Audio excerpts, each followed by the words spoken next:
far away, high in the mountains among green pastures, there lived a peasant called Franz. Though Franz was poor and had to work very hard to keep himself and his wife, he was always bright and cheerful. There was only one thing wrong with Franz. He was very short-sighted. He could see little beyond the tip of his nose. "Good morning, wife," he'd say to the scarecrow. His wife, who was very kind and patient, would sigh and think, what will Franz do next? She was always telling him he needed glasses. He would do something silly one day, of that she was quite sure. Now, Franz was more absent-minded than usual because he was very worried. He needed corn to feed his animals. His roof was leaking, and his wife wanted new shoes. There was only one thing left to do. He'd have to sell his cow, Gertie. He really did not want to, but they needed the money. His wife watched as he untied the animal. He did not want Franz to sell the cow, but if he was lucky, he should get 25 marks for it at the market. "Look where you're going, Franz," she called out. "Don't fall down the mountain," as Franz led the cow away. Franz left the high pastures and set off towards the town in the valley. It was an hour's walk, and he whistled as he went. He wanted to arrive at the market early so he wouldn't miss any of the farmers or merchants when they came to buy their provisions.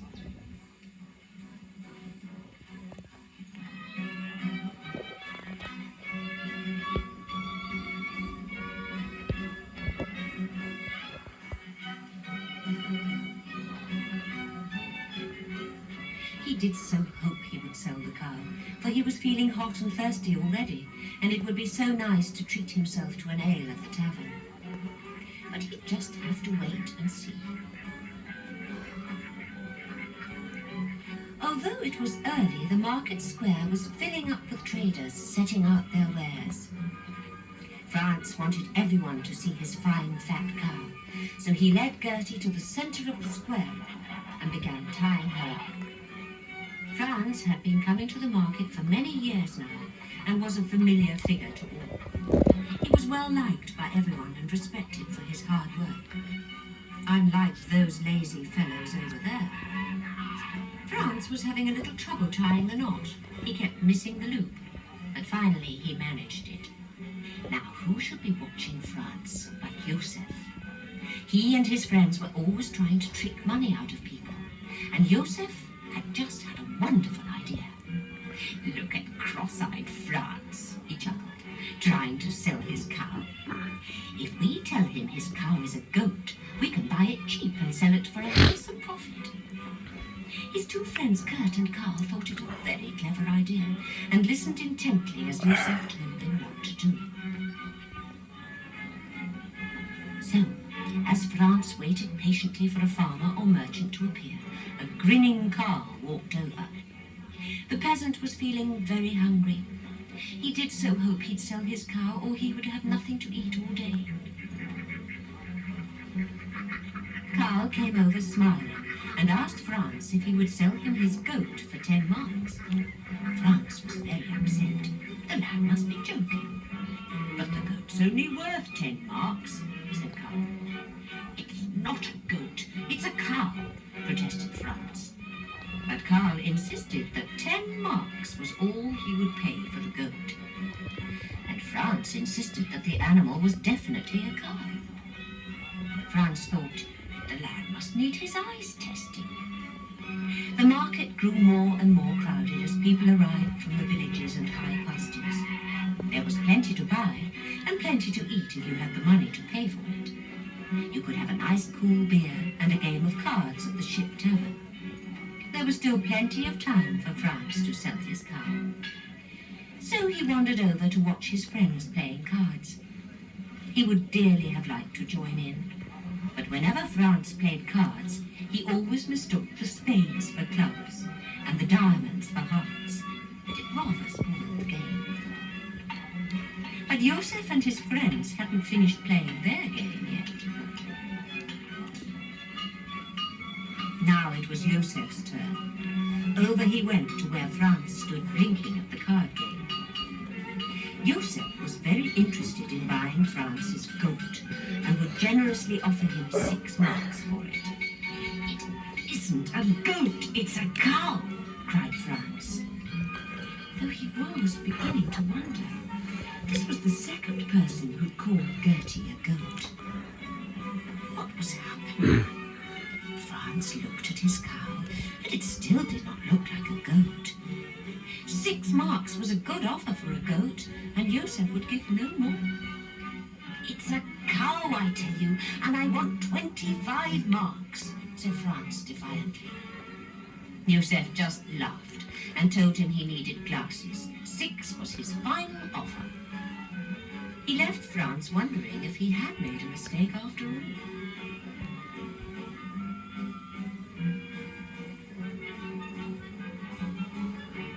It was nearly midday, and still Franz had not sold his cow. He must sell it, for he needed the money to buy feed for his animals. Still, he had not given up hope yet, even though he wasn't quite so sure it was a cow anymore.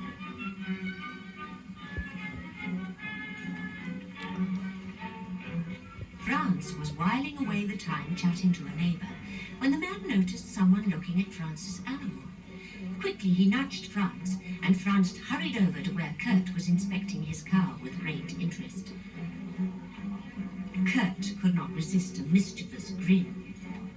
"What a fine goat," he said, and he offered the confused peasant 10 marks. It looked like a cow, but was it?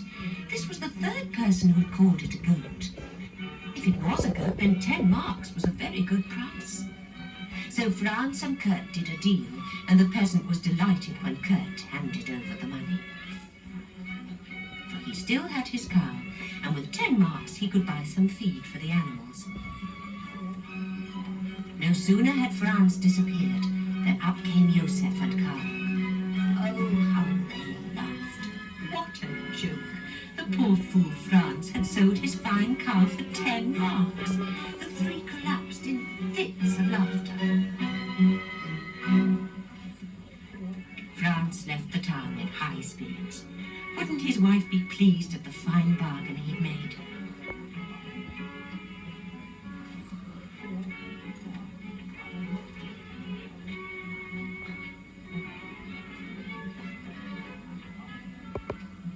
His wife was busy working when Franz appeared.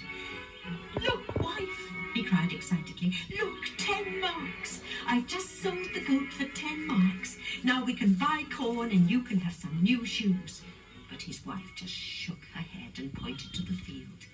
And sure enough, there was the goat. He had sold his cow for 10 marks. Poor Franz felt terrible. He had been cheated. Those 3 rogues had taken advantage of his poor eyesight and cheated him out of 15 marks. Franz may have been short-sighted, but he was no fool, and he had a strange idea. He certainly wasn't going to let them get away with it. Back in town, the market was becoming very busy.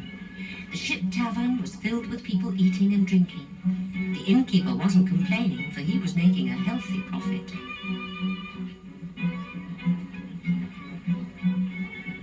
Everywhere farmers were buying and merchants were selling.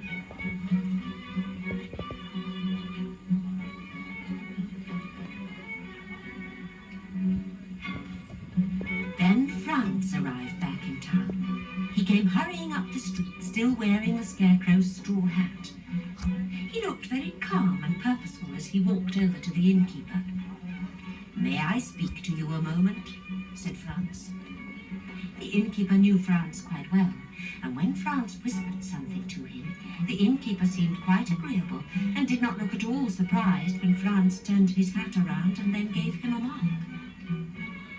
What was he up to? Only the innkeeper knew, and he wasn't telling. Away went Franz through the market square with a determined look in his eye. He did not stop until he came to the White Horse Tavern. Again he had a quiet chat with the innkeeper, who seemed quite happy to do what Franz suggested. Again, Franz turned his hat round and gave the innkeeper a mark. In the meantime, Josef and his two friends were relaxing in the market square with their girls. Having given Franz their 10 marks, they were now short of money and were waiting for a rich farmer to come and buy the cow. When who should appear but Franz? "Let me buy you a beer," he cried. The 3 lads could not believe it. Not only had they cheated the peasant, but now he was offering to buy them a drink.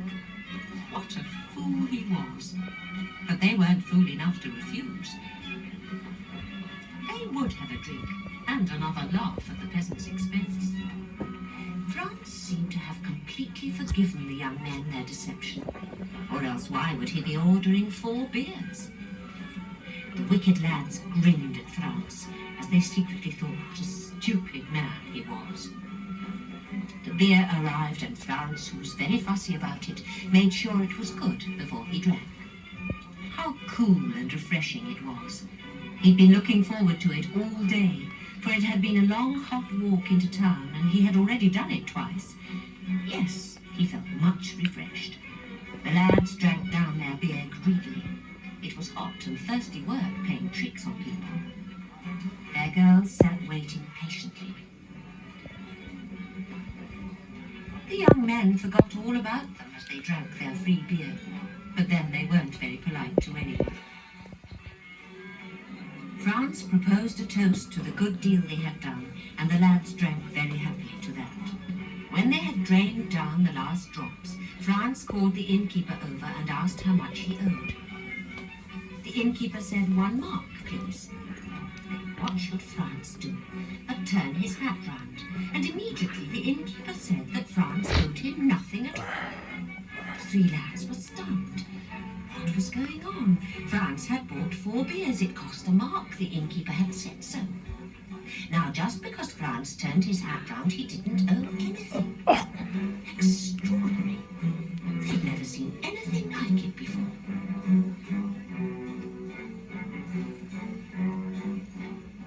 The afternoon was warm and sunny, and by now the market was full of people. Housewives buying vegetables, farmers buying feed, merchants haggling over money. Franz wandered happily among the stalls, stopping to look at this and that, but never buying anything. He would probably have bought the wrong thing if he had. Potatoes looked like coal, and loaves of bread looked like logs to him. So he just continued to blink and peer at every stall. That is, until he came up to a farmer's wife, who he thought was holding a pretty baby on her lap. He bent to kiss it, and discovered too late it was a piglet. The farmer's wife was quite taken aback. What did he think he was doing? Franz just smiled and wandered off. Now, who should be following Franz through the market but Josef and his 2 friends? They had decided they should keep an eye on Franz, just to see if he tried anything funny with his hat again. They kept hoping he would buy something, but they were disappointed. Their hopes rose, though, when they saw Franz sitting at the White Horse Tavern. Josef wandered over and saw Franz was tucking into a hearty meal. He was really enjoying the strong, spicy sausage and good bread, which he washed down with the ale. Josef chuckled to himself. Yes, there was more sport to be had with the old peasant yet. Then Kurt went over and watched Franz to see if he was ready to pay the innkeeper yet. But Franz was in no hurry, for he was having a wonderful time. He ordered more ale and some of that delicious cake.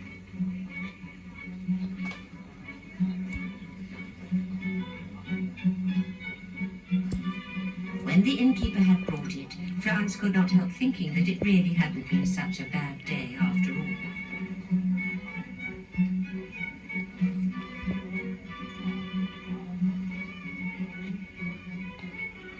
Josef kept his eye on Franz, for he didn't want to miss anything. If that old peasant could eat and drink as much as he liked, and all he had to do to pay for it all was to turn his hat, then Joseph was somehow going to get hold of it. But they had to be sure first that it really did work. Carl went to see what Franz was up to. And sure enough, the peasant had finished his meal and was calling for the innkeeper. "Quick," whispered Carl, "he's about to pay." The innkeeper counted up and said, "That'll be 1 mark, please." The 3 lads watched from round the door. Now what would happen? The peasant just turned his hat round, and immediately the innkeeper said, "You owe me nothing, sir." The lads couldn't believe it. It did work. The straw hat could buy you anything you wanted. What a wonderful discovery. Franz sauntered happily back through the market. He felt much rested and refreshed and would now enjoy his walk home. But Joseph and his friends were waiting. They were determined to have the straw hat. Would Franz give it to them? They all admired it, and it was just what they needed on a sunny day. If Franz insisted, they might find a mark to pay for it. Franz listened to their pleading. He was very fond of the straw hat, and besides it belonged to his wife, and he could neither sell nor give it away. But because he was a generous man, he would lend it to them for the afternoon. The lads were delighted. They had fooled the peasant yet again. What sport they would have with the hat! Franz watched them hurry away. He looked very pleased. What was he up to now? The 3 friends hurried off to the Ship Tavern. They were going to make up for lost time and treat themselves and their girls to a delicious meal. How could that old peasant have been so stupid as to lend them a hat that gave you everything you wanted for free? The girls joined them, and they called for plenty of ale and good food. What a fine day it had been! First they had bought the cow for the price of a goat.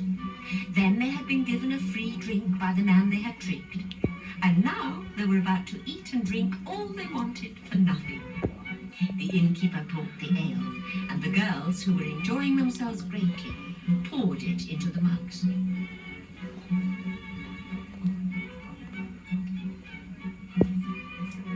The innkeeper, meanwhile, was keeping a careful eye on their table. He knew the lads well, and they were always up to some trick or other. They usually only drank when others were paying. The innkeeper chuckled as he told the men to keep their eyes open, for there was going to be some fun before long. The old men settled down to wait. They had seen many rum things in their lives, but they had never yet seen any of those lads pay for anything honestly. Not if they could help it. The lads and girls ate and drank with great gusto, as though they had not eaten for weeks.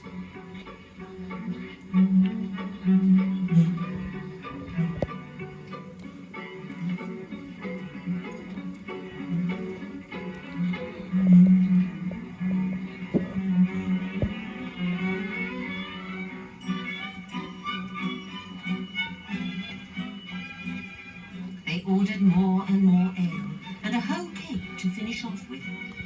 But they had eaten an enormous meal, and all that was left on the table now was scraps.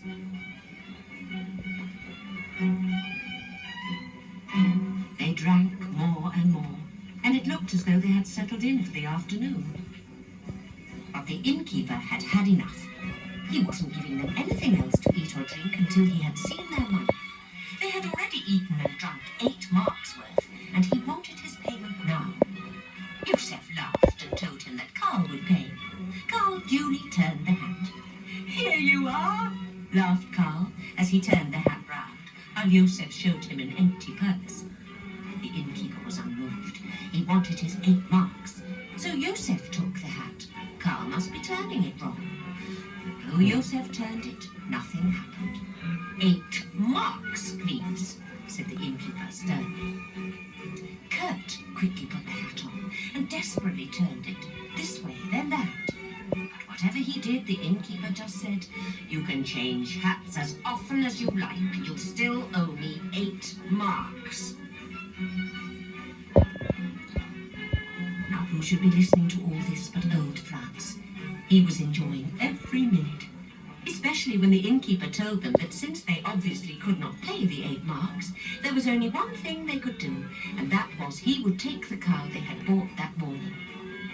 "But it's worth some 25 marks, wailed Joseph angrily.